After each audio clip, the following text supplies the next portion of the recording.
I still remember the chill that ran down my spine when I first discovered the fragment. It was buried deep in the archives of the Jerusalem Historical Institute, a tattered piece of parchment, its edges crumbling beneath my trembling fingers. For 15 years I had dedicated my life to studying ancient religious texts, but nothing prepared me for what I found scrawled in ancient Hebrew on that yellowed document. Words that would shatter everything I thought I knew about creation itself. The academic in me wanted to dismiss it as another pseudepigraphal text. But the carbon dating was conclusive. This fragment predated most of the Dead Sea Scrolls, and its contents? They spoke of beings who existed before Adam, who witnessed the very birth of our world. Imagine the moment before everything began, before Eden, before the first breath of man, when there was no earth, no sky, just divine silence, and them, the sons of God. Who were these mysterious beings who witnessed creation itself? Why are they only mentioned in whispers between verses? And if Adam was the first man, why were they already there? What if the creation story you know is only part of a much deeper truth? What if there was a divine order before Adam, a creation that was hidden, maybe even deliberately erased from our collective memory? Today, we unlock a mystery buried beneath centuries of silence. A secret whispered through forbidden scriptures and lost texts, the sons of God and the hidden creation before Adam. This isn't speculation or fantasy. The evidence has been hiding in plain sight, in the oldest book of the Bible, in archaeological discoveries across 3 continents, and in the careful analysis of ancient languages. What I'm about to share with you has been systematically overlooked by mainstream religious institutions for centuries, not because it couldn't be verified, but because its implications are too profound to acknowledge. I must warn you, what follows will challenge the very foundation of how you understand human origins. It may disturb you. It will certainly transform how you read religious texts. Once you see the pattern, you cannot unsee it. Several colleagues advised me against making this public. 2 universities have already declined to publish my findings in their theological journals. But truth demands light, especially when it's been kept in darkness for millennia. If you're drawn to ancient mysteries, biblical secrets, and forbidden knowledge, make sure to subscribe and turn on notifications so you never miss a revelation. Because what comes next will change everything you thought you knew about humanity's beginning. The evidence is scattered across ancient manuscripts, archaeological sites from Turkey to Peru, and in the stories our ancestors have been trying to tell us. I've spent my life gathering these pieces. Now it's time to complete the puzzle together. The Bible opens with a majestic vision that has captivated humanity for thousands of years. In the beginning, God created the heavens and the earth. These words from Genesis have formed the cornerstone of our understanding of creation, a sequential, orderly process culminating in the formation of mankind. For generations, we've read this narrative as comprehensive, the full account of how everything began. But what if we've been reading it too narrowly? What if Genesis, in its elegance and brevity, omitted crucial details not because they weren't true, but because they weren't essential to its primary message? Like an artist who simplifies a landscape to capture its essence, perhaps the Genesis account streamlined creation to focus on mankind's relationship with God, leaving other elements in the shadows. When we examine the text with fresh eyes, intriguing gaps emerge. Genesis never explicitly states that Adam was the first conscious being created, only that he was the first man. It never claims that angels were created after the earth. It simply doesn't mention their origin at all. These silences in the text aren't errors, they're doorways to deeper understanding. It's in the book of Job, widely considered by scholars to be older than Genesis itself, that we find our first profound clue. In chapter 38, God challenges Job with a series of questions about creation that fundamentally reframes our understanding of cosmic chronology. Where were you when I laid the foundations of the earth? Tell me, if you have understanding, who determined its measurements? Surely you know. Or who stretched the line upon it? On what were its bases sunk, or who laid its cornerstone when the morning stars sang together and all the sons of God shouted for joy? This passage deserves careful examination. The Hebrew phrase used here, B'nai Elohim, is specific and significant. And the timeline is unmistakable. As God laid the earth's foundation, these sons of God were already present, conscious, and expressing emotion. They weren't being formed, they were witnessing. They weren't part of the earth's creation, they predated it. This isn't poetic license. The text presents their presence as factual, a detail God uses to humble Job by reminding him how much of creation occurred before human consciousness existed to observe it. This wasn't a one-time mention. The sons of God appear at other critical junctures in Scripture. Genesis 6 verse 1-4 states, "When man began to multiply on the face of the land, the sons of God saw that the daughters of man were attractive, and they took as their wives any they chose."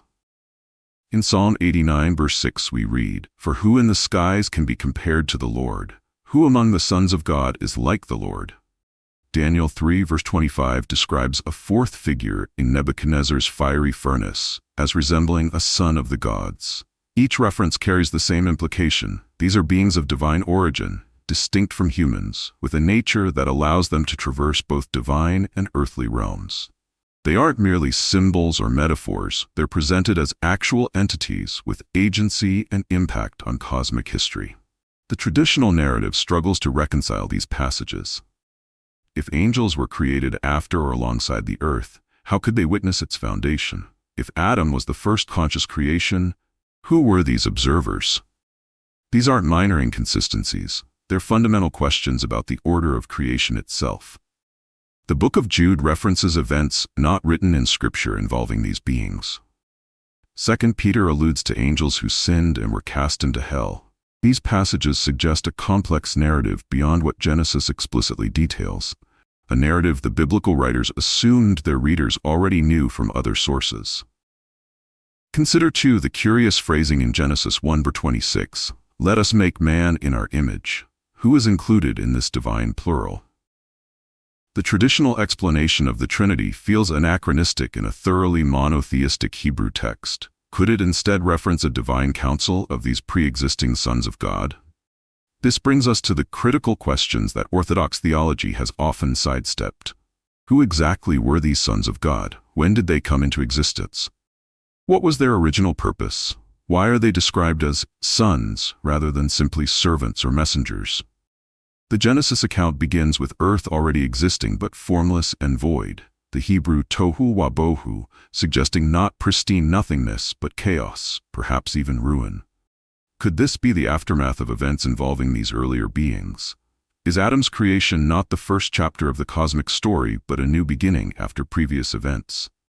Most importantly, if these beings witnessed creation, rejoiced at its completion, and later interacted with humanity, why has their role been so consistently minimized in our understanding of cosmic history? What might we learn by restoring them to their proper place in the narrative?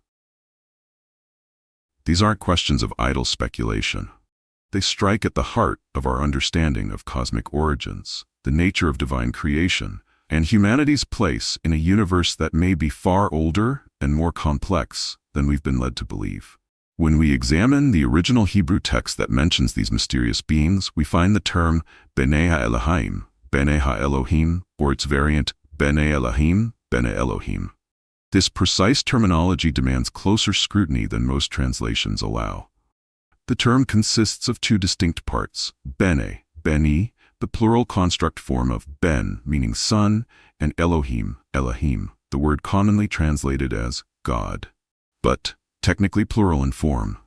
A strictly literal translation would render it as sons of gods or sons of divine beings, though contextual understanding suggests sons of God or divine offspring. This is not merely poetic language. Hebrew has specific terms for angels, Malachim, and other celestial beings, yet the biblical authors specifically chose this distinct familial terminology.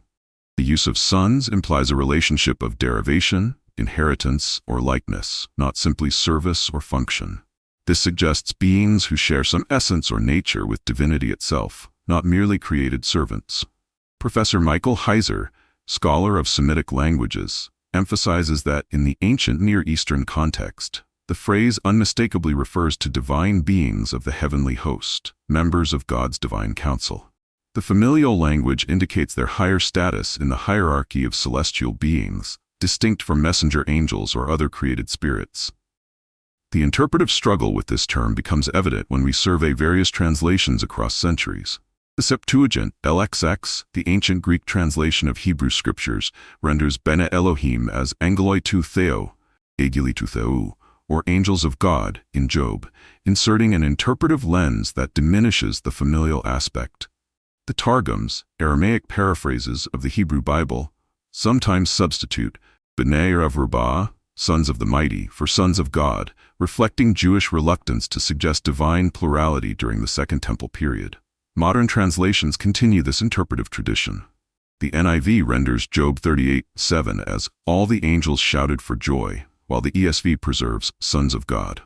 The KJV maintains the literal sons of God in both Job and Genesis. These translation choices reflect theological positions more than linguistic accuracy.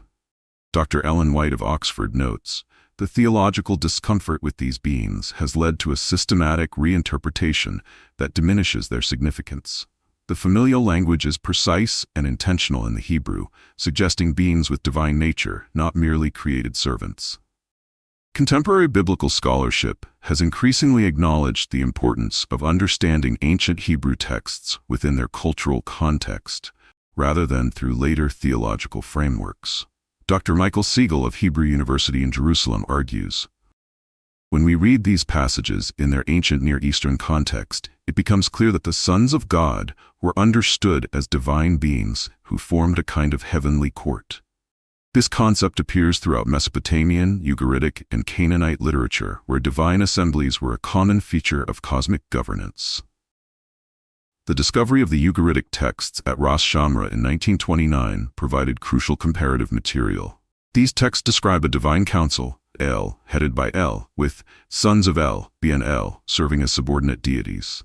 The biblical sons of God terminology likely reflects this conceptual framework, while adapting it to monotheistic theology. Professor Margaret Barker's extensive work on temple theology suggests that First Temple Judaism acknowledged a divine council structure that was later suppressed during the Deuteronomistic reforms. The sons of God were part of this earlier theological understanding. Archaeological evidence from Kuntilet Arud and Khirbet el-Qam suggests that early Israelite religion acknowledged divine beings subordinate to Yahweh, supporting the literal reading of sons of God as divine entities rather than metaphorical constructs. The biblical text maintains a consistent distinction between humans and the sons of God, even in passages where they interact. In Genesis 6, the contrast is explicit. The sons of God and the daughters of men are presented as fundamentally different categories of beings.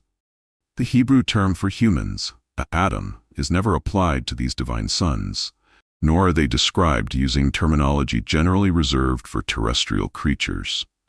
They possess abilities beyond human capacity. They appear to move between heavenly and earthly realms and have knowledge that transcends human limitations. Dr. Amar Anis of the University of Tartu points out that even linguistically, the text treats these beings as a distinct ontological category. The Hebrew text constructs a clear taxonomy of beings, divine, human, and animal, with the sons of God firmly placed in the divine category, though subordinate to Yahweh himself. This distinction is maintained even in poetic literature. Psalm 82's divine council scene addresses beings who are God's sons of the Most High, clearly distinguishing them from the humans they were meant to govern justly. These linguistic and contextual analyses lead us to a startling possibility. The traditional understanding of creation's chronology may be incomplete. The biblical text, when read carefully in its original language and cultural context, suggests a cosmic order wherein divine beings existed before the formation of the earth, witnessed its creation, and continued to interact with it after the creation of humanity. This isn't merely a reinterpretation of familiar stories, it's the recovery of an older narrative that was gradually obscured by later theological developments. The sons of God aren't peripheral figures, but key participants in a cosmic drama that predates humanity. Dr. John Walton of Wheaton College suggests, Genesis 1 was never intended to be a comprehensive account of all creation. It focuses specifically on the ordering of the world as God's cosmic temple, with humanity as its pinnacle. The existence of other divine beings is presumed rather than explained. This alternative chronology doesn't contradict Genesis. It complements it by filling in details the Genesis account leaves unstated.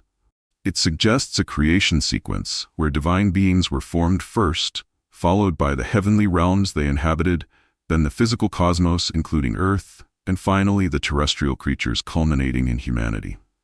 Most significantly, it raises the possibility that the creation account as we know it may actually describe a recreation or restoration following earlier cosmic events involving these divine sons, events only hinted at in our surviving texts. This is where we begin to trespass into what some might consider forbidden ground. To fully understand the sons of God, we must venture beyond the canonical texts into works once revered but later excluded from official scripture. The Book of Enoch, particularly Fern Enoch, stands as perhaps the most significant of these texts.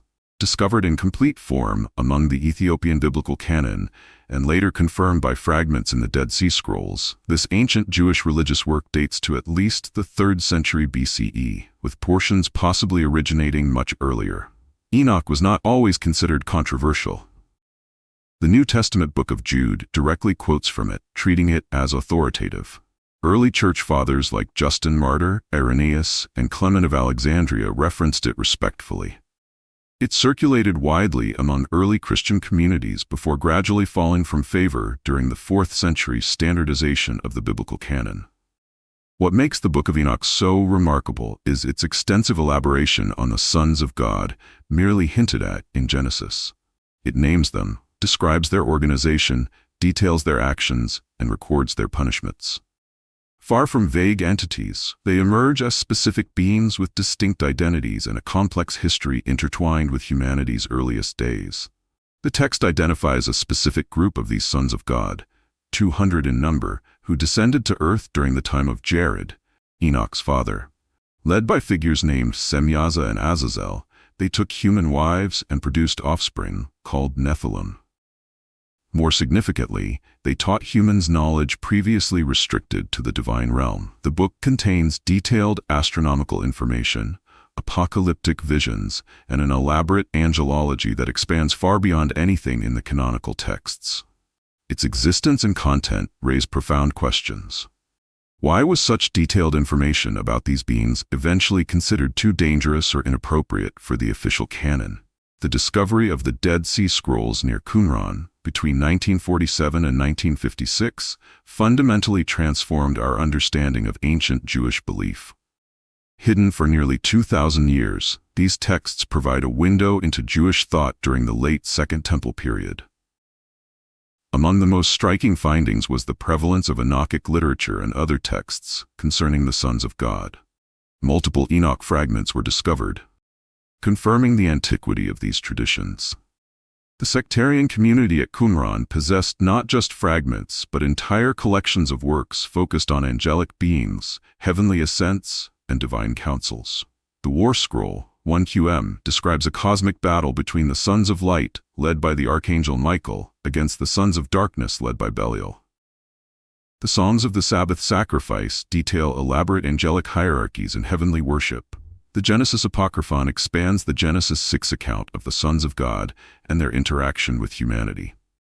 Dr. James Vanderkam, a leading Dead Sea Scrolls scholar, notes, "The Qumran community clearly embraced a worldview where divine beings played active roles in cosmic history. These weren't peripheral beliefs, but central to their understanding of creation, evil, and divine governance."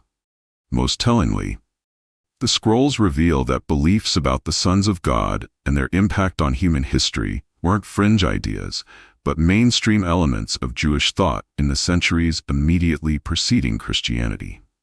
Their eventual exclusion from Orthodox tradition represents not the rejection of obscure heresy, but the deliberate narrowing of once common beliefs.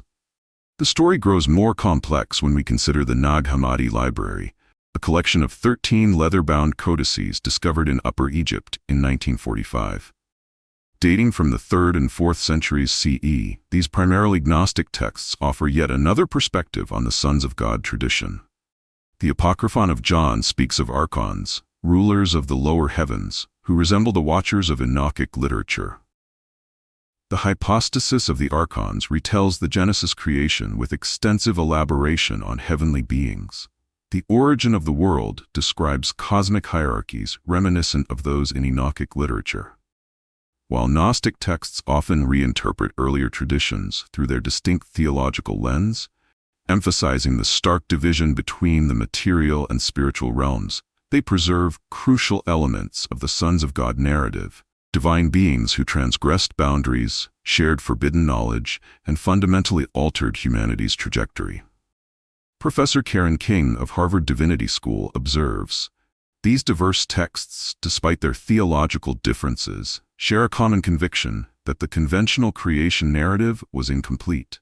They all point to a cosmic drama involving divine beings whose actions shaped human destiny in ways not captured by the standard account." The persistence of these themes across such diverse textual traditions, Jewish apocalyptic, Qumran sectarian, and various Gnostic schools, suggests they aren't merely creative elaborations but reflections of an older, widespread understanding of cosmic history that was gradually suppressed in favor of simpler narratives.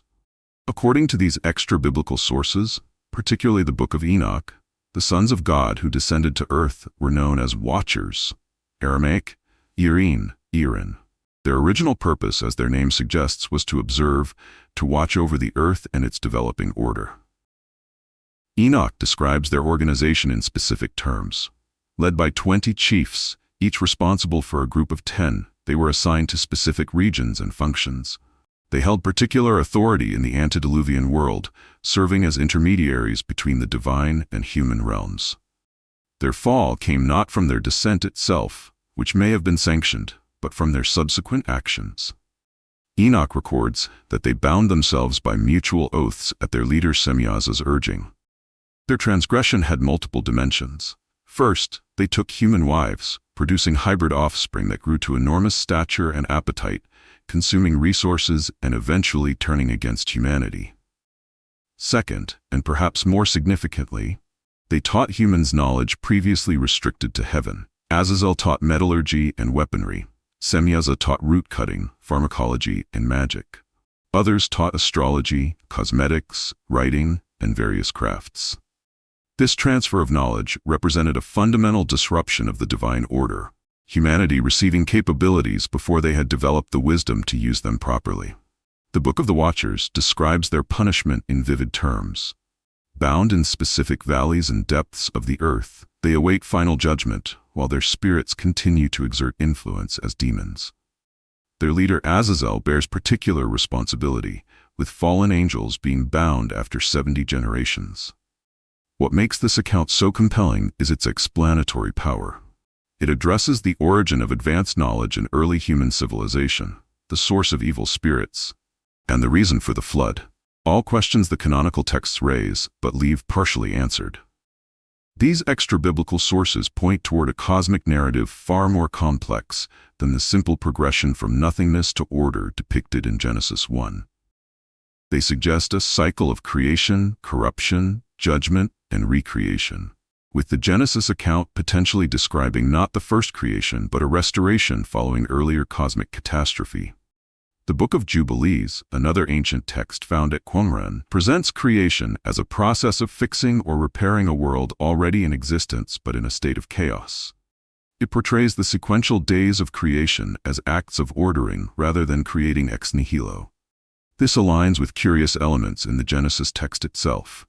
Genesis 1:2 states that the earth was formless and void, with darkness over the deep, a description that could indicate not pristine nothingness, but chaotic aftermath.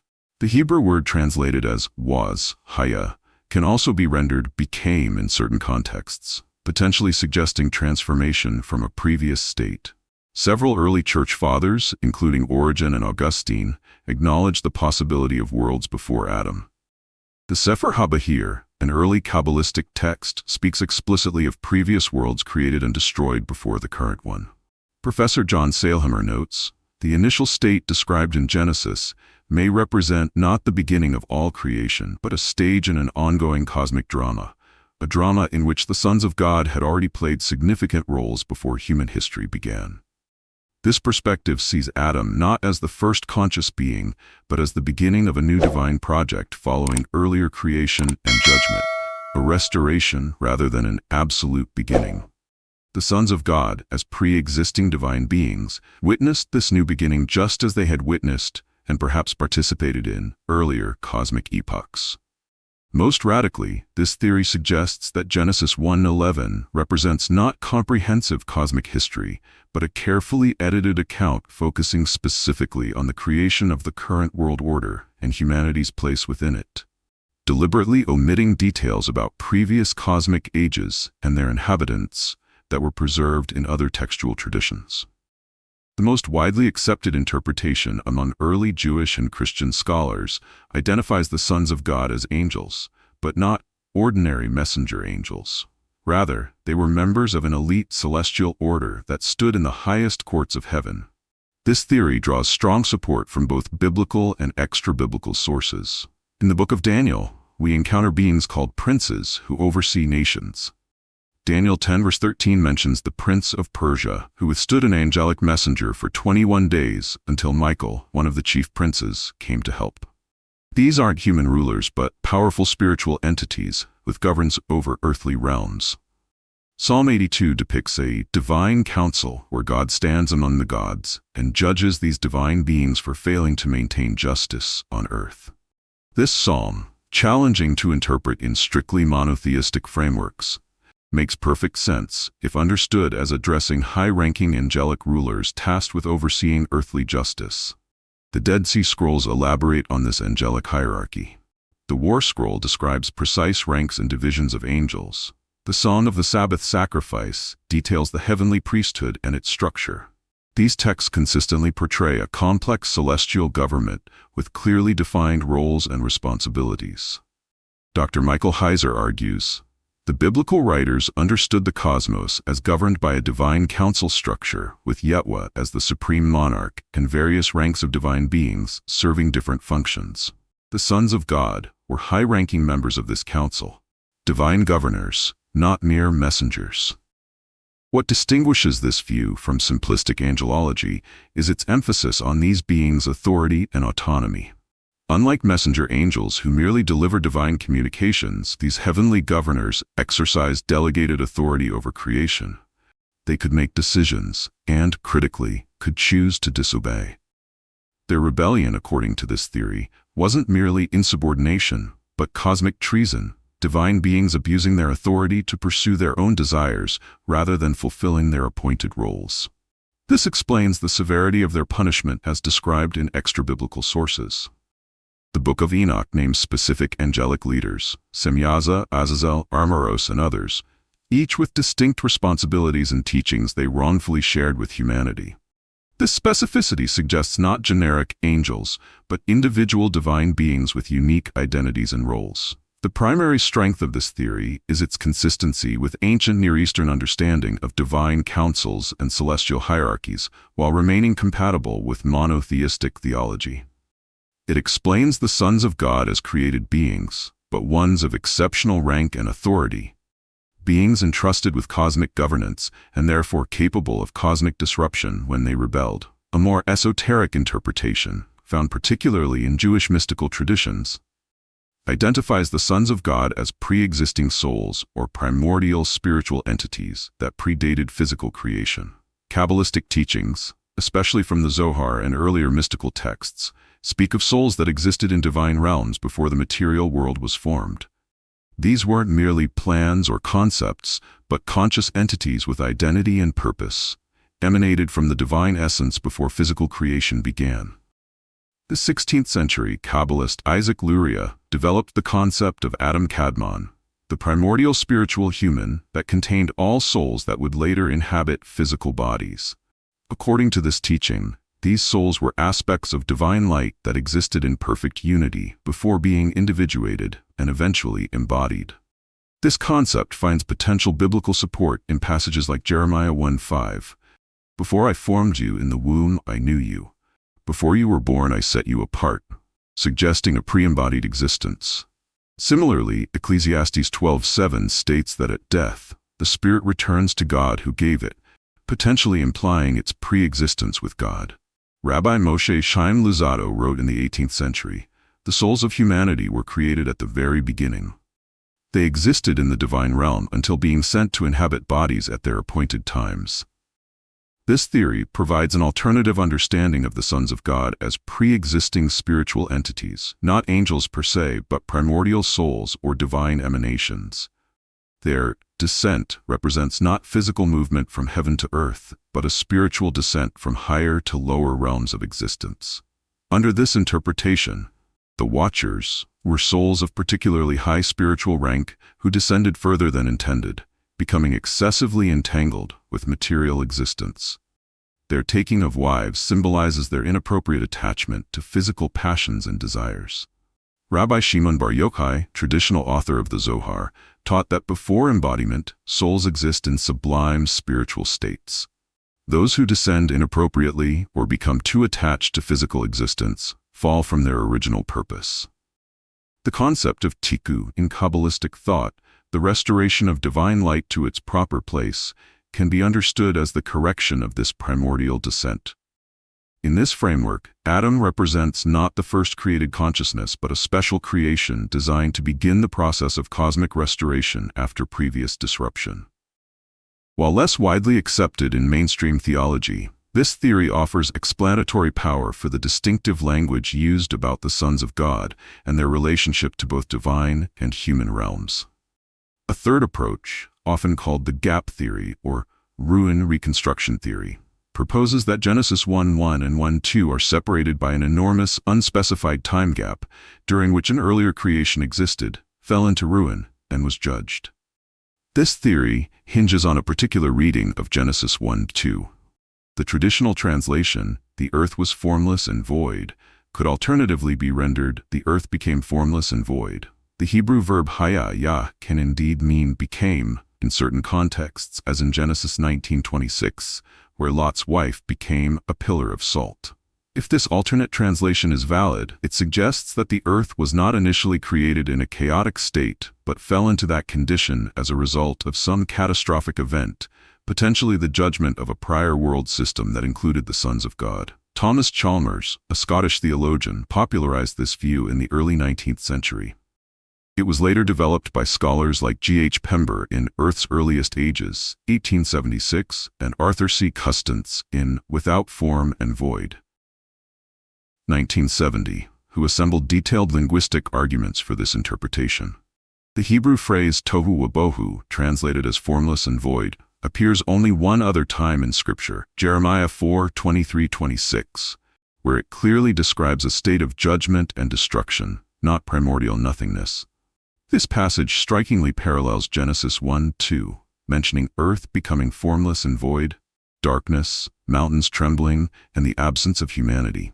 Isaiah 45 verse 18 states that God did not create the earth to be empty, but formed it to be inhabited, potentially contradicting Genesis 1:2, unless the tohu state represented not God's initial creation, but a subsequent condition. Under this theory, the sons of God were part of this prior creation, beings who existed before the catastrophe that rendered earth formless and void, and who witnessed its subsequent restoration during the 6 days described in Genesis 1-31. This would explain their ability to observe the foundations of the earth being laid.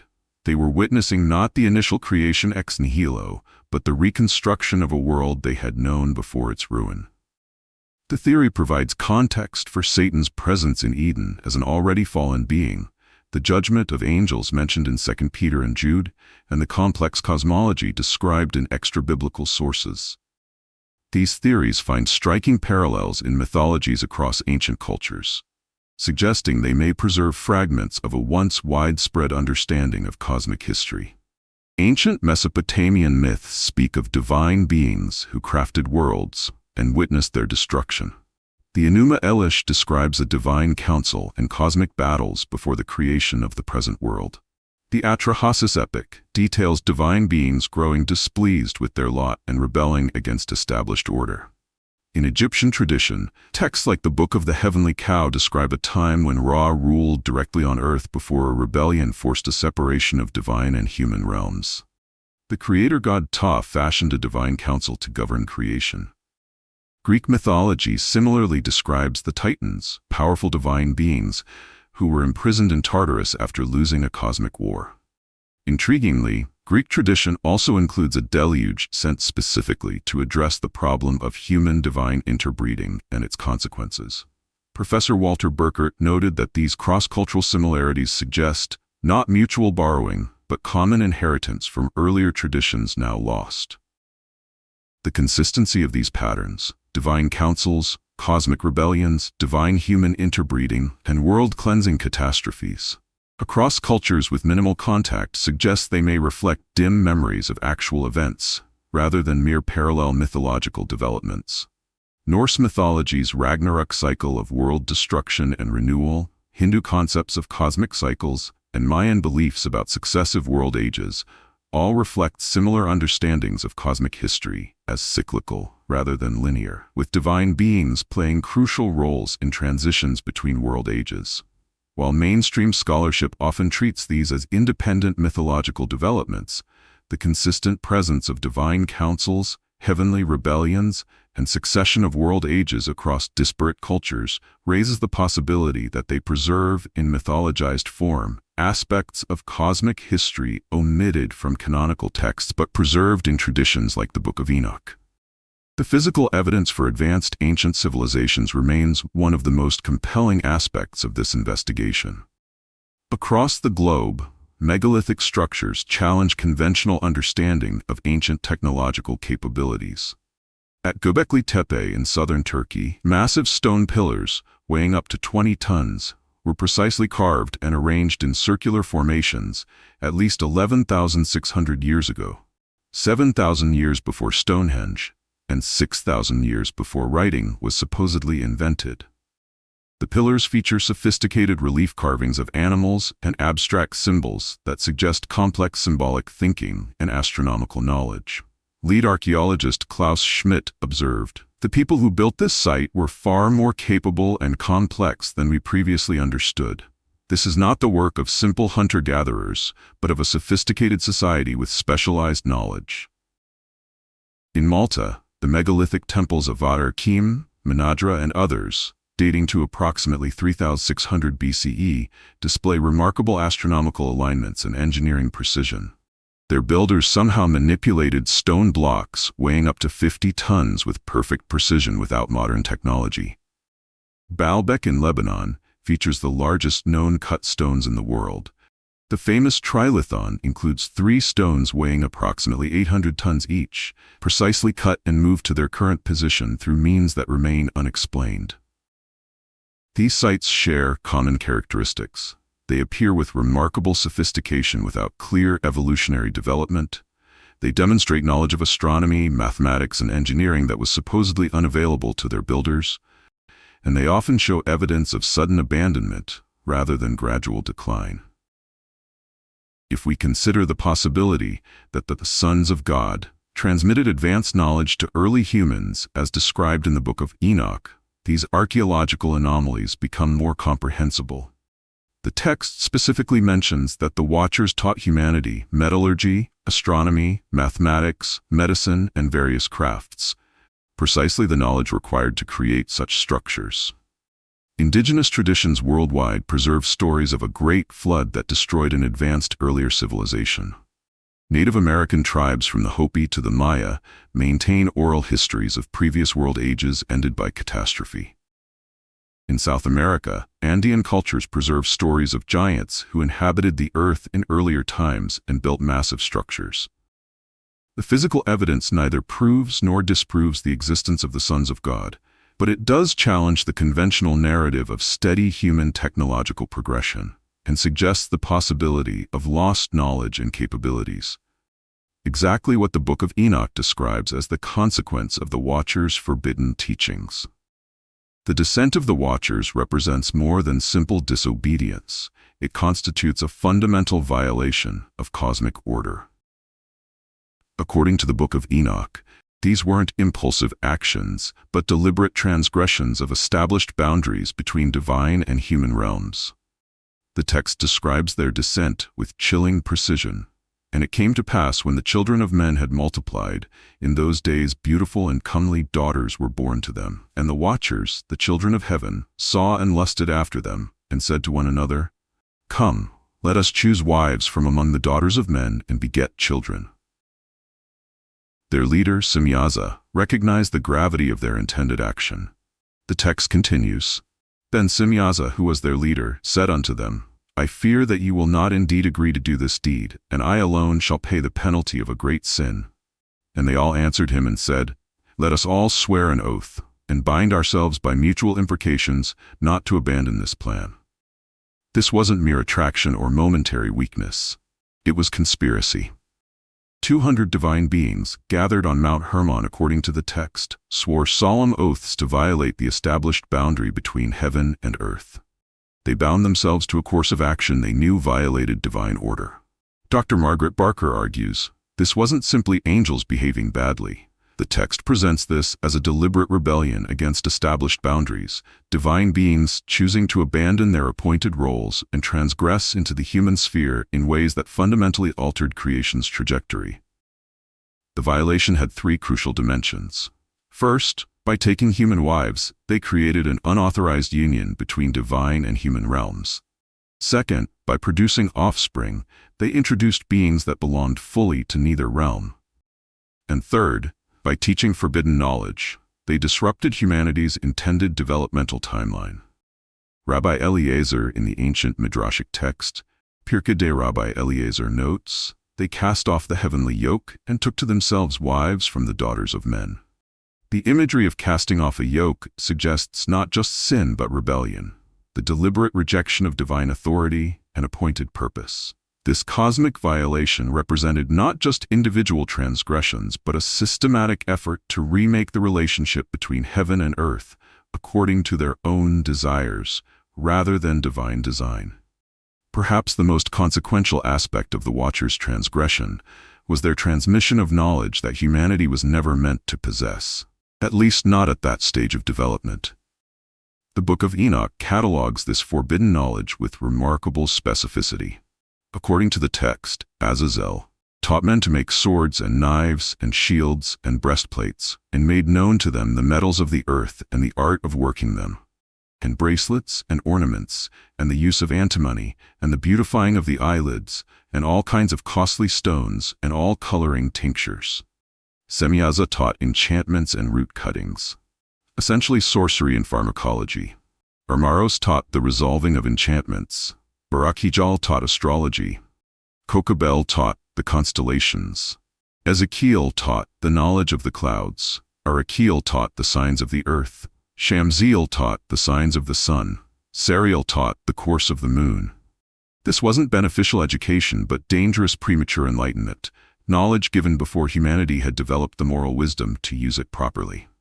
Like giving advanced weapons to children, this knowledge catalyzed a rapid technological acceleration without corresponding ethical development. Professor Philip Jenkins notes, the Enochic literature presents an alternative explanation for the origin of civilization, not as divine gift or human innovation, but as premature revelation from rebellious divine beings. This inverts the usual Prometheus bringing fire narrative, suggesting that some knowledge came too soon and with catastrophic consequences. The ancient Jewish text Sefer HaRazim speaks of angelic hierarchies guarding specific knowledge only to be accessed by divine sanction. The Watchers bypassed this system, giving humans direct access to cosmic secrets without proper preparation or context. This forbidden knowledge spread rapidly, transforming antediluvian society. According to Enoch, humanity began fashioning weapons, adorning themselves with jewelry and cosmetics, practicing divination and sorcery, and manipulating natural forces. What might have taken thousands of years of gradual development occurred within generations. The result wasn't enlightenment, but corruption, as the Book of Enoch describes it, and the whole earth has been corrupted through the works that were taught by Azazel. To him ascribe all sin. This passage suggests that the premature transmission of knowledge led not to advancement, but to moral and social deterioration, knowledge without wisdom becoming a pathway to destruction. The offspring produced by the union of Watchers and human women were the Nephilim, beings of extraordinary stature, strength and appetite, whose existence further destabilized the antediluvian world. Genesis 6:4 offers only the briefest description. The Nephilim were on the earth in those days, and also afterward, when the sons of God went to the daughters of humans and had children by them. They were the heroes of old, men of renown. The Book of Enoch elaborates considerably. And they became pregnant, and they bare great giants, whose height was 3,000 ells, approximately 4,500 feet, clearly hyperbolic, who consumed all the acquisitions of men. And when men could no longer sustain them, the giants turned against them and devoured mankind. While the specific height is obviously exaggerated for effect, the text consistently describes beings of extraordinary size and strength who possessed capabilities beyond normal humans. More importantly, it emphasizes their destructive impact. Their enormous appetites led to resource depletion and eventually to violence against ordinary humans. The Book of Jubilees adds, "And against his angels whom he had sent to the earth, he was exceedingly wroth, and he commanded that they should be removed from all their dominion. And he told us to bind them in the depths of the earth. And behold, they are bound in the midst thereof, and they are separated." The Greek Septuagint translation of Genesis uses the term gigantes for Nephilim, connecting them to the giants of Greek mythology.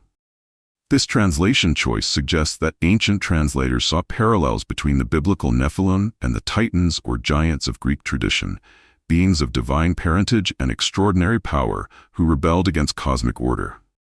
Ancient rabbinical sources offer additional details. The Genesis Rabbah states, Rabbi Aha says, the sons of God would pull out a rib from an animal while it was still alive and eat it. This suggests not just physical monstrosity but moral corruption, disregard for divine laws regarding animal treatment and bloodshed.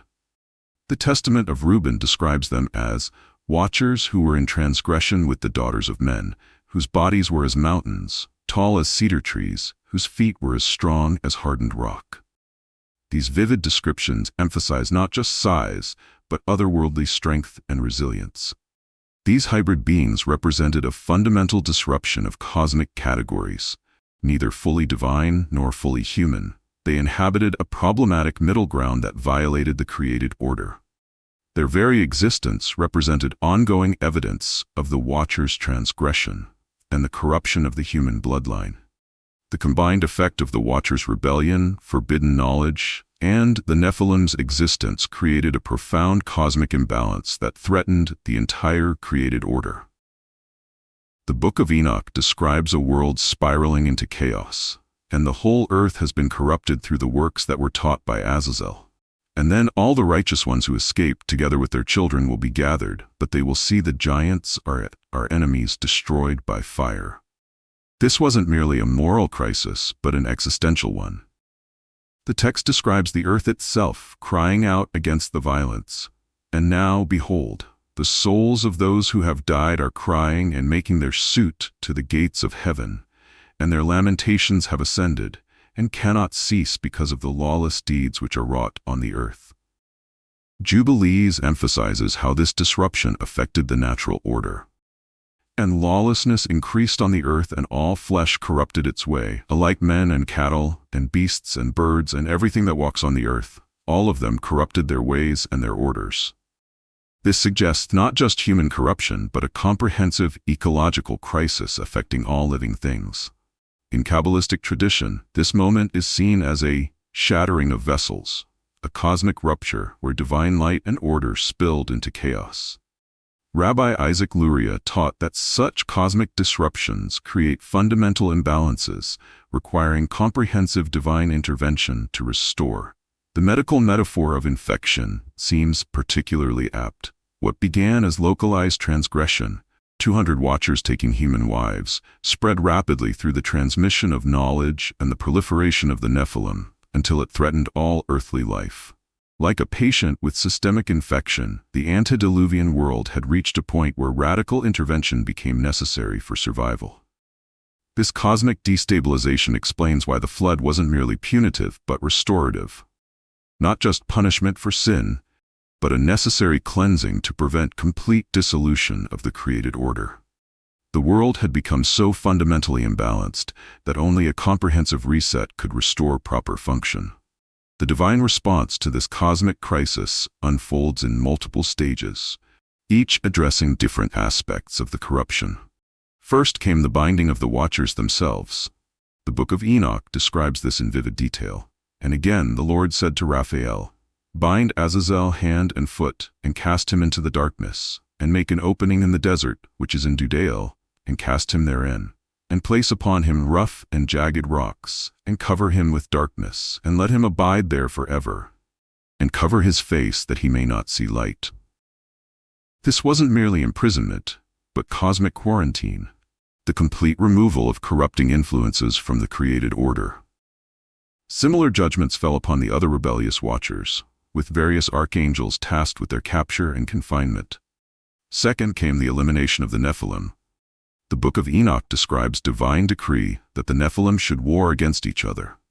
And to Gabriel said the Lord, "Proceed against the bastards and the reprobates, and against the children of fornication, and destroy the children of fornication, and the children of the Watchers from amongst men. Send them one against another, that they may destroy each other in battle." This self-destruction of the Nephilim appears to have been followed by the more comprehensive judgment of the flood, which cleansed the world of remaining corruption. Genesis 6:11-13 states, "Now the earth was corrupt in God's sight and was full of violence. So God said to Noah, I am going to put an end to all people, for the earth is filled with violence because of them." The Book of Jubilees explicitly connects the flood to the Watchers' transgression. "And he destroyed all from their places, and there was not left one of them whom he judged not according to all their wickedness. And he made for all his works a new and righteous nature, so that they should not sin in their whole nature forever, but should be all righteous, each in his kind always." Third came the spiritual aftermath. Though the physical Nephilim were destroyed, their spiritual legacy continued. The Book of Enoch states, "And now the giants, who are produced from the spirits and flesh, shall be called evil spirits upon the earth, and on the earth shall be their dwelling." This passage suggests that the disembodied spirits of the Nephilim remained as malevolent entities. The cosmic consequences were profound and long-lasting. What began as the rebellion of 200 divine beings resulted in the near-complete destruction of earthly life, the permanent binding of powerful celestial beings, the introduction of evil spirits into the world, and a comprehensive reset of creation through the flood. Most significantly, it established a precedent for divine intervention when cosmic boundaries are violated, a pattern that would repeat throughout biblical history whenever the barrier between divine and human realms was inappropriately breached. The biblical flood narrative has traditionally been understood as divine punishment for human wickedness. Genesis 6:5-7 states, "The Lord saw how great the wickedness of the human race had become on the earth. So the Lord said, I will wipe from the face of the earth the human race I have created." This straightforward reading portrays the flood primarily as retribution. However, when viewed through the lens of the Watchers' narrative, the flood takes on a more complex purpose. It wasn't merely punishment, but calculated historical erasure. A cleansing designed not just to end lives, but to reset civilization and remove corrupting influences. The Book of Jubilees makes this cleansing purpose explicit. "And he destroyed all from their places, and there was not left one of them whom he judged not according to all their wickedness. And he made for all his works a new and righteous nature." Jubilees 5:12-13. The emphasis here is on comprehensive removal and renewal. Not just ending wickedness, but creating conditions for a fresh start. The Book of Enoch suggests the flood addressed specific consequences of the Watchers' actions. Destroy all wrong from the face of the earth, and let every evil work come to an end. And the whole earth has been corrupted through the works that were taught by Azazel. This frames the flood as a targeted response to the knowledge and practices introduced by the Watchers. Rabbi Shimon Bar Yochai, the traditional author of the Zohar, taught, "The generation of the flood was only wiped out because they wrote marriage contracts between males and between human and beast." This cryptic statement has been interpreted by scholars like Daniel Natt as referring to the unnatural unions between divine beings and humans, suggesting that the flood specifically targeted the results of these boundary violations.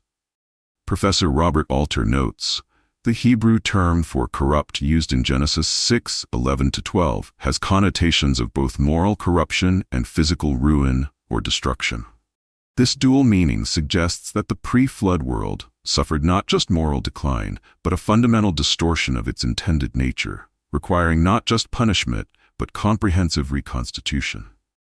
This reframing of the flood as historical erasure explains its seemingly excessive scale. If the goal was merely to punish wickedness, more targeted judgment would suffice.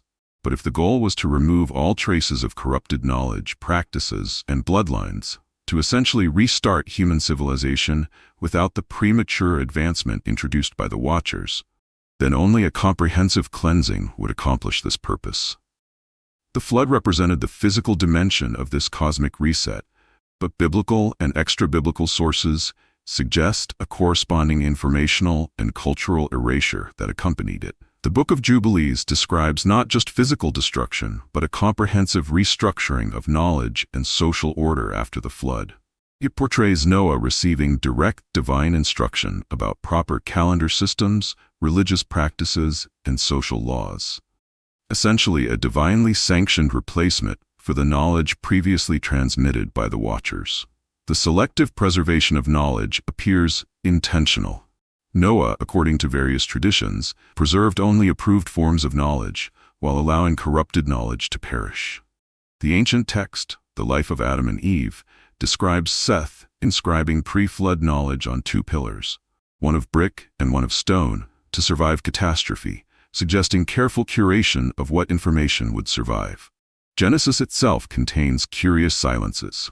It offers extensive genealogies before the flood, but almost no details about antediluvian technology, cities, or cultural achievements. This absence is striking, especially if, as extra-biblical sources suggest, the pre-flood world had advanced knowledge and capabilities.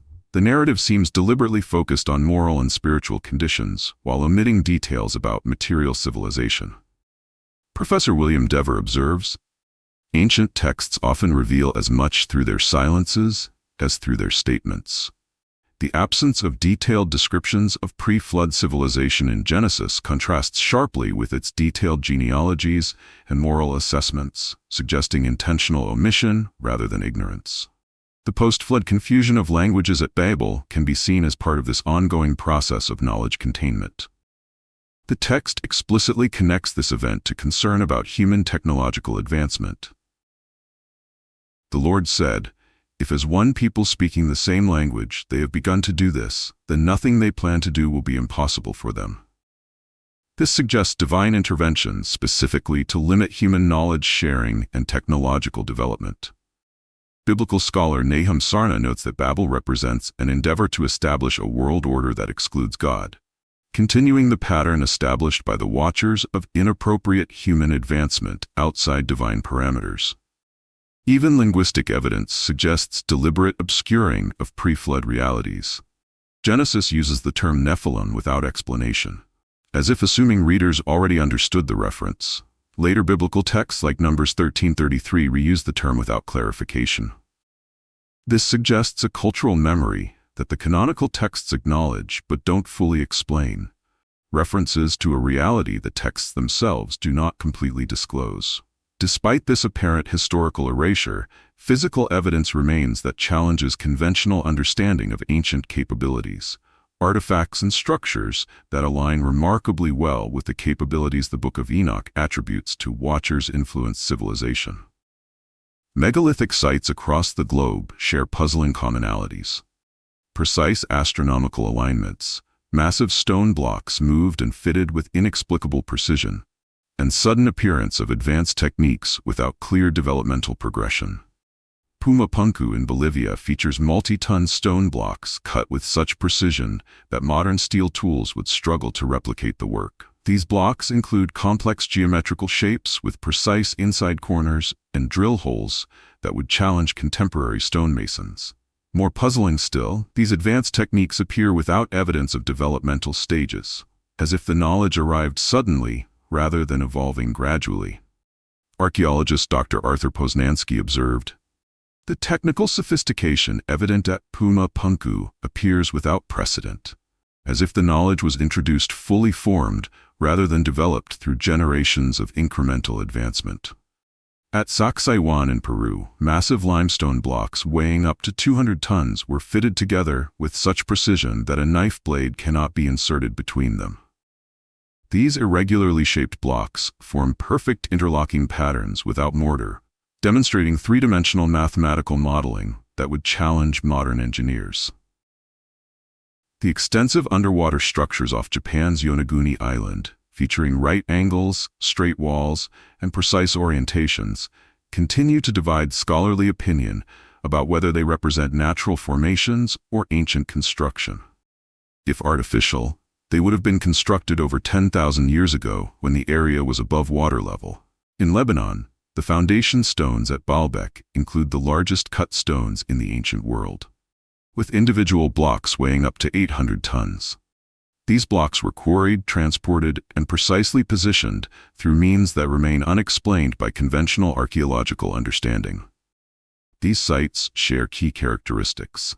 They demonstrate knowledge of advanced mathematics, astronomy, and engineering. They involve stoneworking techniques that appear without clear evolutionary development, and they often incorporate features suggesting knowledge transfer across widely separated regions.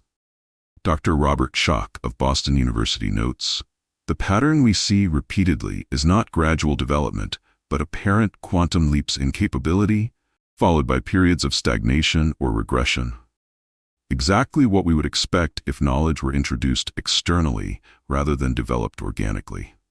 While mainstream archaeology attributes these anomalies to unrecognized indigenous genius, they align remarkably well with the Enochic account of Watchers introducing advanced knowledge to early humans, including metallurgy, stone-cutting, astronomy, and mathematics.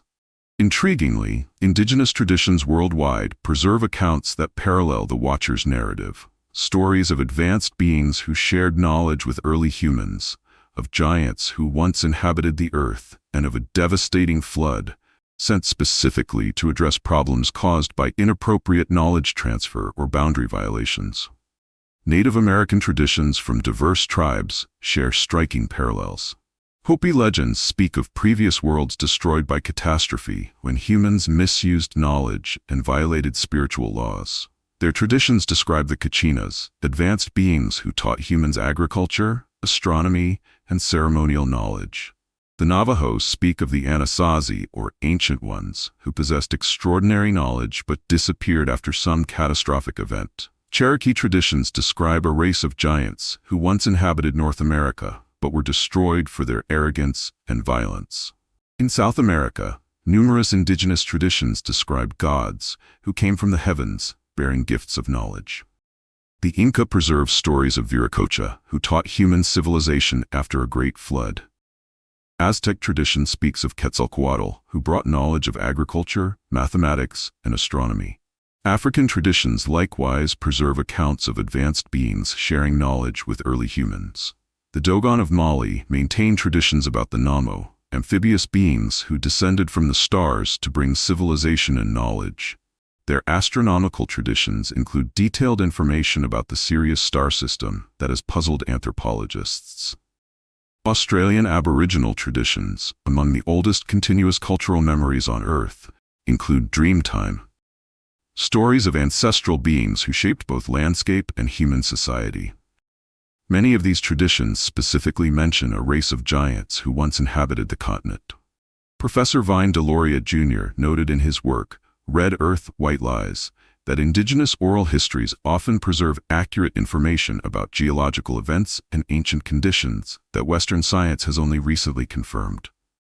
These traditions deserve serious consideration, not as mere myths, but as potential carriers of ancient memory. What makes these cross-cultural parallels significant is their consistency despite geographical separation.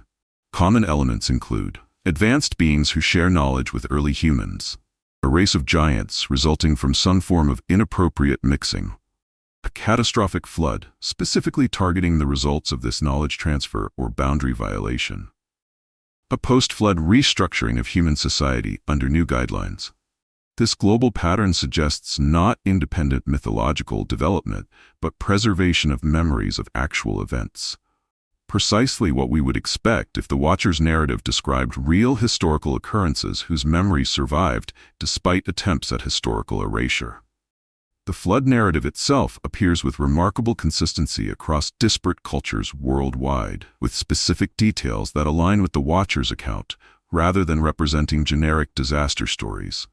Greek mythology preserves the story of Deucalion's flood, sent by Zeus specifically to address the problem of the Titans and their hybrid offspring. This parallel is striking. The Greek flood, like the biblical account when viewed through the Watcher's narrative, targeted problems arising from inappropriate mixing of divine and human realms. Mesopotamian flood accounts in the Epic of Gilgamesh and the Atrahasis epic specifically mention divine displeasure with human noise and overpopulation, potentially paralleling the disruption caused by the Nephilim in the Book of Enoch, who consumed enormous resources and caused chaos. Hindu tradition describes multiple pralayas floods that end cosmic ages, with Manu, the Hindu Noah, preserving knowledge through the catastrophe under divine guidance. This parallels the selective preservation of knowledge through Noah, while allowing corrupted knowledge to perish. Chinese flood traditions center on Yu the Great, who controlled the floodwaters and established proper boundaries between waterways, paralleling the re-establishment of proper cosmic boundaries after the disruption caused by the Watchers. Native American flood traditions often specifically mention the flood-targeting giants or monsters who had become destructive. The Lakota speak of a time when the world was destroyed by flood because people had forgotten their proper relationship with creation. Professor James Charlesworth observes, "The consistency of flood traditions worldwide does not prove historical occurrence, but it does suggest a common cultural memory, rather than independent mythological development. The specific detail of the flood targeting inappropriate mixing of divine and human elements appears with surprising regularity." What emerges from this comparative analysis is not proof of historical accuracy, but a consistent pattern suggesting shared memory of events similar to those described in the Watcher's narrative. Divine beings sharing inappropriate knowledge with humans, resulting hybrid offspring disrupting the natural order, and a catastrophic flood specifically targeting these problems while preserving selected humans and knowledge for a fresh start. The flood thus appears not merely as natural disaster mythologized, but as a specific divine response to a particular cosmic crisis, exactly as the Book of Enoch describes it. Perhaps the most intriguing aspect of the Sons of God narrative is how it appears to have been preserved and transmitted through various esoteric traditions and societies long after its removal from mainstream religious understanding. The Freemasons, whose origins trace back to medieval stoneworking guilds, preserve rituals and symbols that contain striking parallels to the Watcher's tradition. Their emphasis on sacred geometry, astronomical alignment, and architectural knowledge mirrors the specific skills that Enoch attributes to the Watchers. The Masonic legend of Hiram Abiff, the master craftsman of Solomon's temple who possessed secret knowledge, contains echoes of the transmission of divine craftsmanship to humanity. Masonic historian Robert Lomas notes, "The early Masonic rituals contain references to knowledge from the beginning of the world that was preserved through the flood by specific means. This focus on antediluvian knowledge preservation appears consistently in our oldest ritual documents." The Rosicrucian order, emerging publicly in the early 17th century through manifestos like the Fama Fraternitatis, claimed connection to ancient wisdom traditions. Their texts specifically mention knowledge preserved from before the flood and transmitted through select lineages. Their emphasis on alchemy, astronomy, and mathematics parallels the specific knowledge attributed to the Watchers. French historian Francis Yates observed that Renaissance esoteric movements were not creating new ideas, but recovering ancient wisdom they believed had been fragmented and partially lost. This perspective aligns precisely with the narrative of Watchers' knowledge being suppressed, yet partially preserved, through select channels. The Hermetic Order of the Golden Dawn, influential in 19th-century occultism, incorporated elaborate angelic hierarchies and communication systems based on Enochian traditions. Their practices drew heavily on texts like the Book of Enoch that had only recently been rediscovered in the West. What makes these connections significant is not merely shared symbolism, but specific knowledge emphases. These societies consistently focused on astronomical knowledge and celestial mathematics, advanced architectural and stoneworking techniques, metallurgical and alchemical transformations, systems of correspondence between heavenly and earthly realms, preservation of knowledge through catastrophic periods. This precise alignment with the skills Enoch attributes to the Watchers suggests not random similarity, but deliberate preservation of traditions related to the antediluvian knowledge transmission. Historian Nicholas Goodrick Clark noted, "These esoteric societies didn't merely preserve random symbols, but coherent systems of knowledge that aligned with specific ancient traditions about divine knowledge transmission to humanity." Contemporary scholars are increasingly recognizing patterns in ancient history that align remarkably well with aspects of the Watchers' narrative, though interpreting them through different explanatory frameworks. The sudden emergence of advanced civilizations following the last ice age, with sophisticated astronomy, agriculture, and architecture appearing with limited developmental stages, has prompted archaeologists to reconsider conventional models of gradual advancement. Archaeologist Klaus Schmidt, discussing Göbekli Tepe, observed, "This site fundamentally changes our understanding of the development of civilization. These complex structures and astronomical alignments appear before we thought humans had such capabilities." The field of archaeoastronomy has documented extensive astronomical knowledge among ancient civilizations that challenges conventional understanding of their observational capabilities.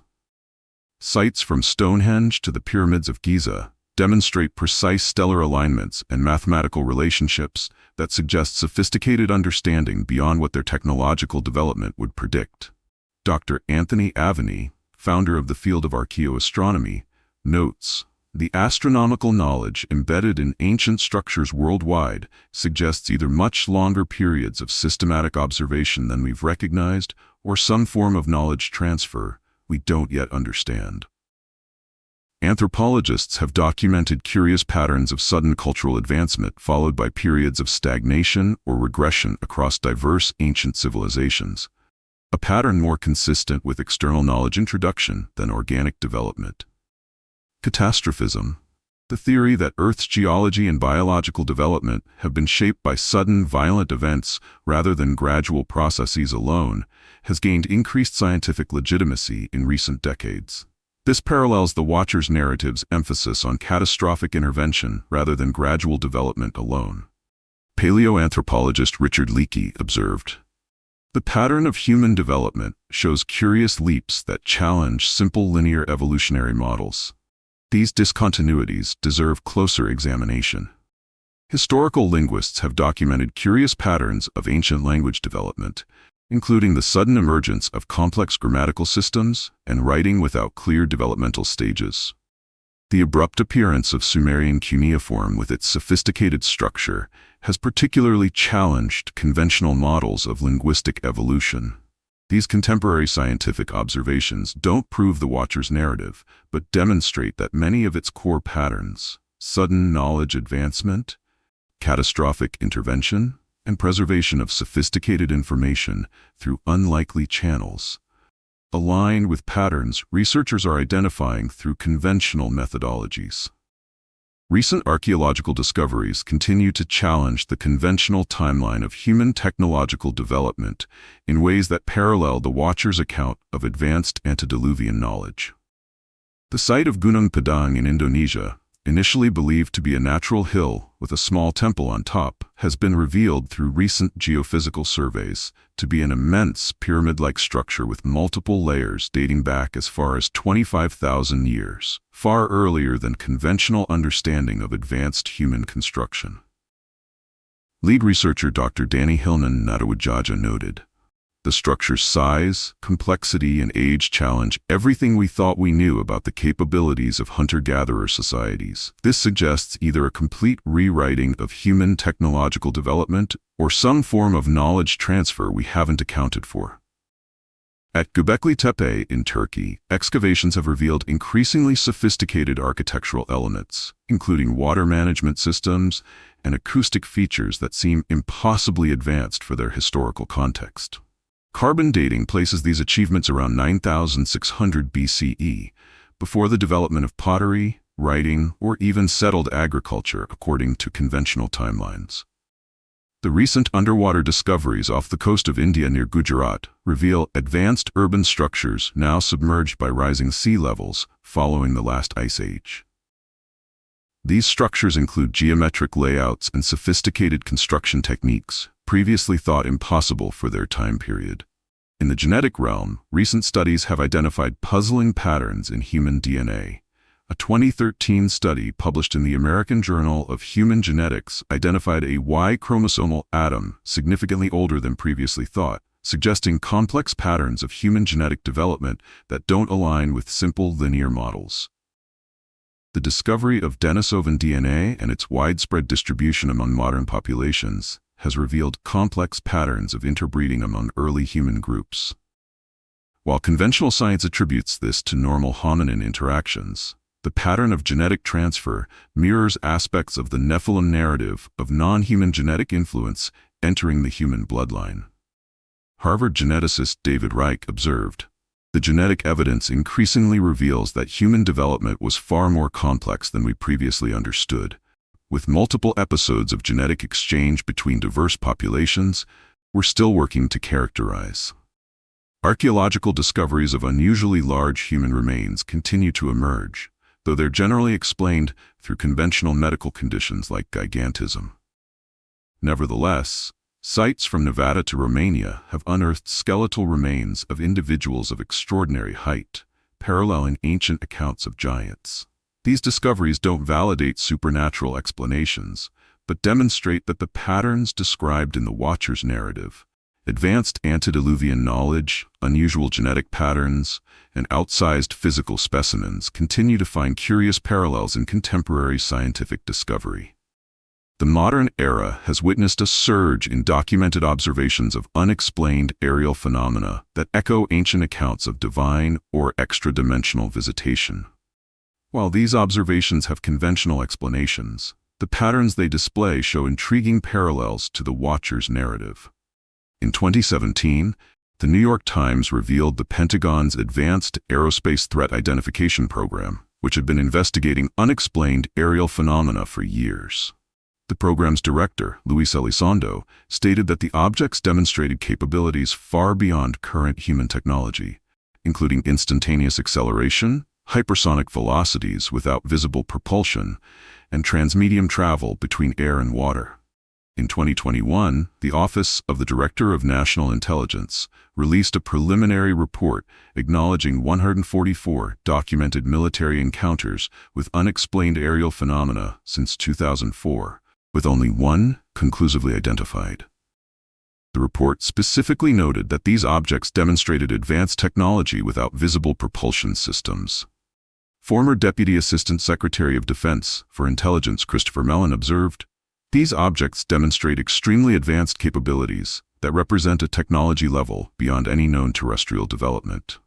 The pattern of these observations parallels ancient accounts of divine beings with advanced capabilities moving between different domains. Heaven and earth in ancient terminology, air and sea in modern observations. The technological display echoes the advanced knowledge attributed to the Watchers. What makes these parallels particularly intriguing is how they bridge ancient and modern worldviews. While ancient texts described divine beings with extraordinary capabilities, modern observations document objects with technological characteristics that defy conventional explanation. Different frameworks describing similar phenomenology. Dr. Jacques Vallée, astronomer and computer scientist, has documented cross-cultural patterns in these observations that remain consistent across historical periods despite being interpreted through different cultural lenses, from angelic visitation in medieval accounts to technological craft in modern reports. These observations don't validate supernatural interpretations, but demonstrate the persistence of phenomena that humans have consistently documented throughout history, while interpreting them through their available conceptual frameworks, whether theological in ancient times or technological today. Perhaps the most significant modern development regarding the Watcher's narrative is how digital technology has enabled the recovery and dissemination of ancient texts that were effectively lost to mainstream understanding for centuries or millennia. The discovery of the Dead Sea Scrolls in 1947 revealed multiple copies of the Book of Enoch and related texts that had been largely lost to Western religious tradition. Digital imaging technologies have allowed scholars to read damaged scrolls previously considered indecipherable, recovering additional fragments of these ancient narratives. The Ethiopian Orthodox Church's manuscripts, including complete copies of the Book of Enoch preserved since antiquity, have been digitized and made widely available to scholars worldwide only in recent decades. This has enabled comparative analysis that was impossible before the digital age. Online repositories like the Digital Dead Sea Scrolls Project and the Ancient Lives Initiative have democratized access to these ancient texts, allowing scholars outside traditional academic institutions to engage with primary sources previously accessible only to a select few. Computational analysis has revealed patterns within these texts that weren't apparent through conventional reading. Digital humanities approaches have identified linguistic connections, shared terminology, and conceptual frameworks that link diverse ancient sources discussing the Watchers and their legacy. Professor Robert Kraft of the University of Pennsylvania notes, digital technologies have fundamentally transformed our ability to recover, analyze, and understand ancient texts. Materials that were effectively lost to all but a handful of specialists are now accessible to anyone with internet access. This digital resurrection of ancient knowledge parallels what some mystical traditions predicted, that knowledge hidden or lost would return to general awareness at a specific future time.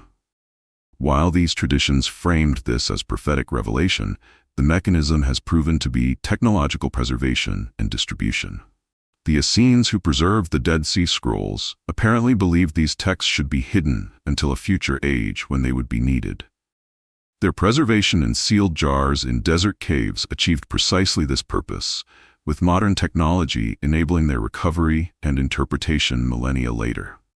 Perhaps most intriguingly, digital connectedness has enabled the formation of global communities, comparing indigenous traditions that preserved elements of the Watcher's narrative across diverse cultures. Native American, African, Australian, Aboriginal, and other indigenous accounts can now be compared and their common elements identified in ways impossible before the digital age. This recovery and integration of knowledge from diverse sources mirrors what the texts themselves suggest, that fragments of antediluvian knowledge were preserved through various channels, despite attempts at suppression, waiting for a time when they could be recognized and reassembled. So now we return to the question that started it all.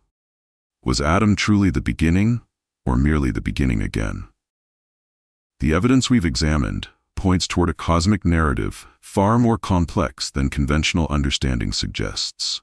The sons of God, those mysterious beings mentioned in whispers throughout the biblical text, appear to have been divine entities who existed before the creation of the earth, witnessed its formation, and later intervened in human history in ways that fundamentally altered our development. The Book of Job explicitly places them at creation's dawn, shouting for joy as the earth's foundations were laid. Genesis records their later descent and interaction with humanity. Extra-biblical texts like the Book of Enoch, once widely respected in ancient Judaism and early Christianity, provide extensive details about their identities, actions, and the consequences of their boundary crossing. Archaeological evidence worldwide reveals megalithic structures whose sophisticated design and construction challenge conventional understanding of ancient capabilities, precisely matching the advanced knowledge that texts attribute to the Watcher's teachings. Indigenous traditions across continents preserve accounts of divine beings sharing knowledge with early humans, of giants who once walked the earth, and of a catastrophic flood, specifically targeting the results of inappropriate mixing between divine and human realms. The Great Flood itself appears in this context not merely as punishment for generic wickedness, but as calculated historical erasure, a cosmic reset to address the deep corruption resulting from premature knowledge transmission and boundary violations. Despite this attempted erasure, fragments of this cosmic history survived. Preserved in esoteric traditions, indigenous memories, architectural anomalies, and texts that fell outside the canonical boundaries. These fragments, long dismissed as mythology or superstition, form a coherent pattern when reassembled. Modern secret societies appear to have preserved elements of this antediluvian knowledge through symbolic systems and initiatory traditions. Contemporary scientific discoveries continue to reveal patterns that align with aspects of the Watcher's narrative, though interpreted through different explanatory frameworks. And perhaps most remarkably, digital technology has enabled the recovery and dissemination of ancient texts that detail this narrative. Texts that were effectively lost to mainstream understanding for millennia until our generation. This isn't merely ancient history. It's a living legacy that continues to shape our world and raises profound questions about your own place in this cosmic narrative. Have you ever wondered why humanity seems caught in cycles of advancement and catastrophe? Why we develop technologies before developing the wisdom to use them properly? The Watcher's narrative suggests this pattern began with that first inappropriate knowledge transfer and continues to echo through human history. Consider your own unexplained experiences. Have you ever had dreams featuring beings of light or extraordinary presence? Felt knowledge or insight come to you from sources you couldn't identify? Experienced moments of connection with something beyond ordinary reality? These experiences, so often dismissed in our materialistic age, take on new significance when viewed through the lens of this larger cosmic story. Your own DNA carries the legacy of this history. Recent genetic studies reveal that modern humans carry genetic markers from multiple ancient hominin groups. Neanderthals, Denisovans, and potentially others science hasn't yet identified. While conventional science explains this through ordinary interbreeding, it parallels the ancient account of non-human genetic influence entering the human bloodline. Most importantly, what if you are part of the generation meant to recover this knowledge? Ancient prophecies across traditions speak of a time when hidden wisdom would return to awareness, when fragmented understanding would be reassembled. What if that time is now, and you are meant to participate in this cosmic remembering? The patterns are unmistakable for those with eyes to see. Unprecedented access to ancient texts, global communication enabling comparison of indigenous traditions, archaeological discoveries challenging conventional historical narratives. Could these convergent developments be random chance, or are they signs of a larger pattern unfolding? This exploration has only scratched the surface of what the ancient texts reveal about the sons of God and their legacy.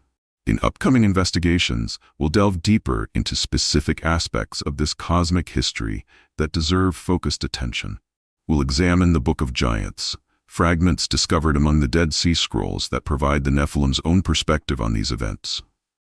These texts, almost entirely unknown to the public, offer a radically different viewpoint on the antediluvian world and its destruction. We'll explore the precise technologies that ancient texts attribute to the Watcher's teachings, metallurgy, pharmacology, astronomy, and other advanced knowledge, and examine how these specific skills appear suddenly in the archaeological record without clear developmental stages. We'll investigate the mysterious megalithic structures of North America, sites largely ignored by mainstream archaeology, that suggest advanced ancient knowledge on the continent long before conventional historical timelines acknowledge. We'll analyze the curious patterns of knowledge preservation through the Middle Ages, how monastic orders, mystery schools, and craft guilds maintained elements of antediluvian knowledge through periods of suppression, encoding it in architecture, artwork, and ritual practice. Most importantly, we'll explore what ancient prophetic traditions say about our current moment, the time when fragmented knowledge would be reassembled and hidden history recovered. These traditions, preserved across diverse cultures, show remarkable agreement about the signs that would mark this period of remembering. This isn't merely historical investigation, but recovery of knowledge with profound implications for understanding our origins, our nature, and our future as a species. Your own experiences and insights are crucial to this exploration. The recovery of this ancient knowledge isn't happening only through academic channels, but through collective remembering across humanity. In the comments below, share your own unexplained experiences or insights that might connect to this larger narrative. Have you encountered beings or presences that don't fit conventional explanations? Received knowledge or guidance from unexpected sources? Had dreams or visions that seem to connect you to ancient times or non-physical realms? Many viewers have already shared remarkable accounts after our previous episodes. John from Arizona described discovering unusual artifacts while hiking in remote canyons, objects that seem inconsistent with known Native American cultures in the region. Sarah from Ireland shared her family's generations-old oral tradition about the Tall Ones, who once inhabited ancient stone circles. These personal testimonies, when combined, create patterns that align with the ancient texts in remarkable ways. Your experience might be the missing piece that helps complete this cosmic puzzle. I've created a private online community where viewers can share more sensitive experiences and insights in a supportive environment. The link is in the description below. This space allows for deeper discussions and connections among those who recognize the significance of this recovered knowledge. Next month, we'll host a live online gathering with researchers and indigenous knowledge keepers from multiple traditions to discuss the cross-cultural patterns in these ancient memories. Your questions and insights will help shape this unique conversation. The knowledge we're recovering wasn't meant to remain hidden forever. According to ancient traditions across cultures, it was preserved specifically for this time, when humanity would need to remember its true origins and purpose. If this exploration resonates with something deep within you, that's not accidental. Throughout human history, certain individuals have felt drawn to recover this hidden knowledge, drawn by an inner recognition that transcends ordinary curiosity. Subscribe to this channel and activate notifications to join us on this journey of discovery. Each episode builds on previous revelations, assembling fragments of our cosmic history into a coherent whole that challenges everything we thought we knew about human origins. Share this video with others who might recognize its significance. Not everyone will. According to ancient traditions, this knowledge resonates only with those who have a specific role in its recovery and implementation. Download the companion guide we've created that contains original translations of key passages from the Book of Enoch, the Dead Sea Scrolls, and other sources discussed in this episode. This resource, available exclusively to subscribers, provides primary source material for your own investigation. Most importantly, begin paying attention to your dreams, intuitions, and unexplained experiences in a new way. The ancient texts suggest that direct knowing, knowledge that bypasses ordinary learning, was once humanity's birthright and can be reawakened under certain conditions. The truth has always been there, hidden in plain sight, in ancient texts, architectural anomalies, indigenous memories, and the whispers of your own deeper knowing. But only those who seek will see it. Are you ready to remember what humanity has been compelled to forget? Are you prepared to recognize your place in this cosmic story that began long before recorded history? The next chapter in this eternal narrative isn't just being written, it's being remembered. And that remembering begins with you. As we conclude this exploration of the sons of God, I invite you to share your thoughts in the comments below. Have you encountered similar ancient mysteries? Does this narrative resonate with your own understanding of creation? Your perspective matters in this ongoing dialogue about our cosmic origins. Please support our research team by subscribing to the channel. Each subscription enables us to delve deeper into these hidden histories.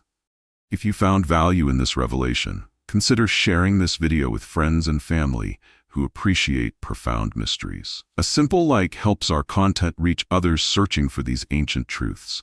Together, we can recover what history has obscured and piece together our complete cosmic story.